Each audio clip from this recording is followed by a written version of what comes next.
Je suis Clémentine Bricou, je travaille pour l'association Trace à Paris et je suis actuellement à l'Espace des Sciences Pierre-Gilles de Gênes pour filmer cette vidéo pour le festival NAOC à Belgrade.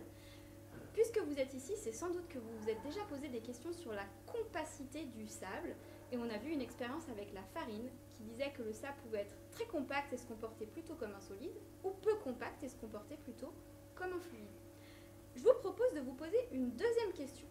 À votre avis, peut-on connaître a priori le volume d'un tas de sable? Question qui a l'air un petit peu étrange puisque devant moi, j'ai un verre qui est rempli de sable et a priori on pourrait connaître son volume.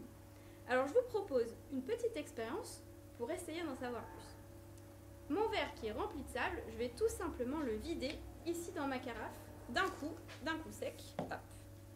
Voilà, j'ai mon volume de sable qui était précédemment dans ce verre qui est passé dans ma carafe.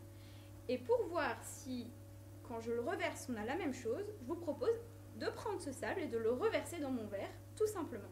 Alors, j'utilise un entonnoir pour éviter d'en mettre partout, et ma main droite, puisque je suis droitière, c'est beaucoup plus pratique. Et regardez ce qui se passe quand on remplit à nouveau le verre avec le même sable.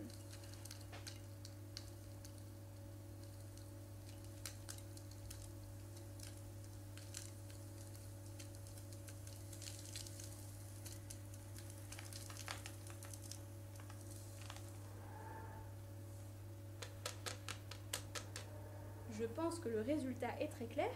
On a l'impression maintenant qu'il y a plus de sable qu'au départ. Pourtant, on était d'accord, ce récipient était vide et ce verre était rempli à ras-bord. Mais à quoi est dû ce phénomène? Tout simplement à la quantité d'air entre les grains. Tout à l'heure, pendant la farine, c'était très clair. Ici, on se rend compte que plus il y a d'air entre les grains, plus le sable prend du volume.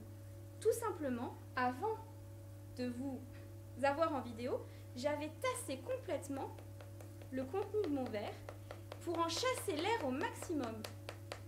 Je ne sais pas si on m'entend. Avec mon marteau, j'ai tapoté autour du verre pour pouvoir en chasser l'air et on voit que si je chasse l'air, le volume de sable descend et donc je peux en rajouter.